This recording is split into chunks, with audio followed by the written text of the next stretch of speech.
आज क्या पढ़ना है? मुगल साम्राज्य की स्थापना। मुगल साम्राज्य की स्थापना। ठीक, क्या? मुगल साम्राज्य की स्थापना। इससे पहले हम लोग क्या पढ़े थे? दिल्ली सल्तनत। ठीक ना? पढ़े नहीं? कब से कब तक था दिल्ली सल्तनत? 1206 से 1526, लगभग 300 वर्ष। दिल्ली सल्तनत की पहले शासक कौन था? कुतुबुद्दीन ऐबक। ठीक ना? आज हम क्या पढ़ेंगे? मुगल सम्राट। ठीक है, प्रारंभिक मुगल शासक 1526 से लेकर कितना? 1556। ठीक ना? चलिए देखते हैं बाबर। क्या पढ़ते हैं? बाबर। कब से कब तक था? 1526 से 1530। ठीक ना? जो बाबर के पिता थे कौन से वंशज थे? तैमूर। माता इनकी चंगेज था। तो जो हमारा मुगल साम्राज्य था दो वंशज से मिलकर बना। ठीक ना? क्या मिलकर बना था? देखिए चलिए, बाबर के पिता क्या नाम था? उमर शेख मिर्जा। क्या नाम था? उमर शेख मिर्जा। ये मध्य एशिया के वर्तमान उज्बेकिस्तान देश में स्थित एक छोटी सी रियासत फरगना के क्या थे? शासक थे। कहाँ के? फरगना के शासक थे। जब बाबर के पिता की मृत्यु हो गई तो गद्दी पर कौन बैठा फरगना के? बाबर। बाबर 11 वर्ष की आयु में गद्दी बैठा, फरगना के गद्दी पर बैठा। क्या कितना वर्ष था? 11 वर्ष के थे। ठीक ना? चलिए, बाबर जो है समरकंद को भी जीतना चाहता था। क्या? समरकंद को भी। ठीक है, उसने काबुल पर क्या किया? अपना अधिकार कर लिया। जब काबुल पर अधिकार कर लिया तो उसकी इच्छा क्या हुई? भारत पर आक्रमण करने या अपने अधिकार करने की इच्छा हुई, क्योंकि यहाँ पर क्या है? उज्बेकिस्तान है, यहाँ पर क्या है? पंजाब है। ठीक ना? बगल में था। फिर हुआ क्या? देखिए, बाबर का भारत पर आक्रमण। ठीक, बाबर का भारत पर आक्रमण। देखिए यहाँ इब्राहिम लोदी क्या थे? जो वहां के शासक थे दिल्ली सल्तनत के, इब्राहिम लोदी के विरोधी, इब्राहिम लोदी के विरोधी जो है जा मिले किसे?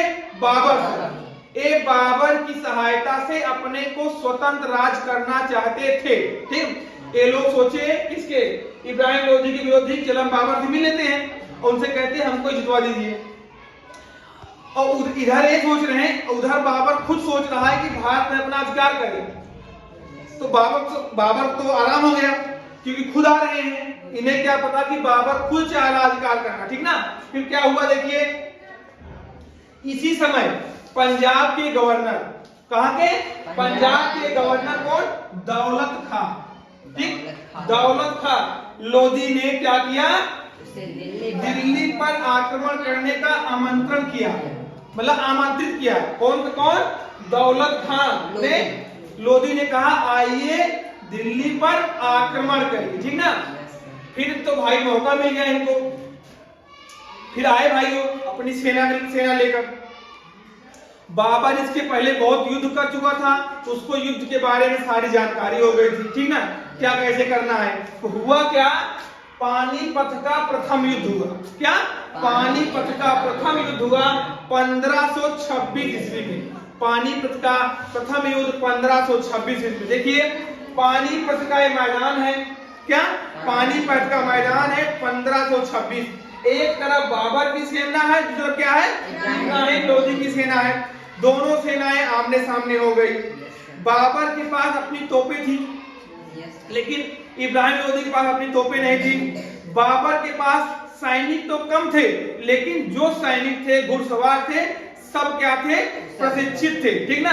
सबको अपना काम बताया गया था। ठीक ना? फिर हुआ क्या? युद्ध प्रारंभ हुआ। ठीक, घोड़ा हाथी चले। लास्ट में हुआ क्या कि इब्राहिम लोदी मारा गया और क्या हुआ? बाबर विजयी हुआ। ठीक ना? फिर क्या हुआ? इसी के साथ लोदी वंश का क्या हुआ? समापन हुआ या अंत हुआ, और नए साम्राज्य मुगल साम्राज्य की, मतलब मुगल वंश की क्या हुई? स्थापना हुई। किस युद्ध से? पानीपत के क्या हुआ था? प्रथम युद्ध से। क्या हुआ? लोदी वंश का अंत हुआ और मुगल वंश का प्रारंभ हुआ। ठीक ना? चलिए, उसके बाद क्या हुआ? बाबर और राजपूत के बीच में क्या हुआ? युद्ध हुआ।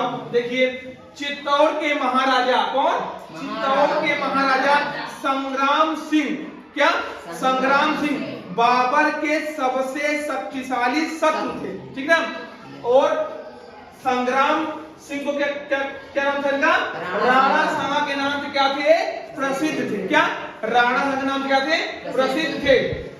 चलिए, बाबर, राणा सांगा बाबर का सबसे शक्तिशाली शत्रु था, लेकिन बाबर ने स्वयं लिखा किसके बारे में? राणा सांगा ने अपनी वीरता के बल पर भारत में उच्च स्थान प्राप्त किया है। वो भी कम नहीं थे, राणा सांगा भी कम शक्तिशाली नहीं थे, लेकिन भाई जब इनके पास तोपे हैं, कुशल सैनिक है, तो जीतेंगे तो यही। चलिए, उसके बाद क्या हुआ? खानवा का युद्ध हुआ। 1527 ईस्वी में खानवा का युद्ध हुआ। खानवा का मैदान 1527, राणा सांगा बाबर दोनों सेनाएं आमने सामने, युद्ध प्रारंभ हुआ। तो विजय कौन हुआ? बाबर। और राणा सांगा क्या हुआ? हार गया, ठीक ना। इसमें परिणाम क्या हुआ? जब खानवा का युद्ध जब हुआ, जब राणा सांगा हार गए, इसका परिणाम क्या हुआ? राजपूतों की शक्ति क्या हुई? प्रतिष्ठा और का समाप्त हो गया। कि मुगल वंश की जो नींव है और क्या हुई? सुदृढ़ हो गई, मजबूत हो गई। और क्या हुआ?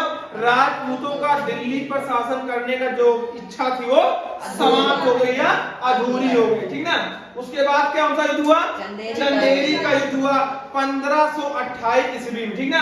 देखिए, एक तरफ बाबर, दूसरी तरफ चंदेरी के शासक कौन थे? मेहदी राय। युद्ध हुआ, मेहदी राय पराजित हुआ, बाबर क्या हुआ? विजय हुआ। फिर कौन सा युद्ध हो रहा है? घाघरा का युद्ध 1529 ईस्वी। क्या? 1529 ईस्वी बाबर और किसके बीच हुआ था? अफगान सरदारों के बीच। इसमें भी क्या हुआ? बाबर विजय हुआ, अफगान सरदार क्या हुए? पराजित हुए, ठीक ना। अब यहाँ देखते हैं बाबर का चरित्र क्या, ठीक है। बाबर का चरित्र, कलम और तलवार का इसे सिपाही कहा जाता है। कलम और तलवार का सिपाही। तलवार से क्या हुआ? युद्ध। कलम से क्या हुआ? दिमाग। मतलब सेना और राजनीति कूटनीति खुद करता था, ठीक ना। किसी के भरोसे नहीं रहता था, ठीक ना। साहित्य के प्रति उसकी क्या थी? रुचि थी। उसे तुर्की, फारसी और साहित्य क्या था? ज्ञान था, अच्छा ज्ञान था। बाबर एक उच्च कोटि क्या था? साहित्यकार भी था, उच्च कोटि का साहित्यकार भी था। उसने अपनी आत्मकथा स्वयं लिखी थी। बाबर ने अपनी आत्मकथा स्वयं लिखी थी। किस भाषा में? तुर्की भाषा में लिखी थी। क्या नाम था उसका? तुजुक ए बाबरी। तुजुक ए बाबरी तुर्की भाषा में बाबर ने अपनी आत्मकथा स्वयं लिखी, जिसका नाम था क्या था? तुजुक ए बाबरी। इसी तुजुक ए बाबरी का फारसी में अनुवाद हुआ। किसने किया था? अब्दुल रहीम खान खाना ने। किस नाम से जाना गया? बाबर नामा। फारसी में जब अनुवाद हो गया तो क्या नाम हुआ उसका? बाबर नामा। कौन किया था? अब्दुल रहीम खान ने किया था, ठीक है। ठीक है, चलिए, बाबर जो है बगीचों का क्या था? शौकीन था। इसने आगरा और लाहौर के बीच कुछ बगीचे लगवाए थे, समझे। ये था बाबर। क्लास 7 में इतना ही, आगे अब क्लास 8 में जाएंगे तो और पढ़ेंगे, ठीक ना। इतना बाबर, ठीक ना। 1526 से क्या किया? 30 तक शासन किया, ठीक। इनको आमंत्रित किया। चंगेज खालोदी ने आघात पर आक्रमण किए। पानीपत का प्रथम युद्ध हुआ 1527 में हुआ, ठीक ना। हाँ, 1526 में हुआ। खानवा का युद्ध कब? 27 में हुआ। चंदेरी का युद्ध कब हुआ? 28 में हुआ। और घाघरा का युद्ध कब हुआ? 29 में हुआ। ये 4 युद्ध हुआ। यहाँ से मुगल वंश की नींव क्या हुई? मजबूत हुई, ठीक ना। इतना समझ में आ गया ना। यहाँ से क्या स्टार्ट होता है? मुगल वंश। यहीं से एक पानीपत का प्रथम युद्ध, नींव डाला था किसकी? मुगल वंश की। अंत किसका किया था? दिल्ली सल्तनत। लास्ट में कौन थे? लोधी वंश का। समझ में आ गया ना बाबर। बाकी इसके आगे हम लोग कल पढ़ें, ठीक ना।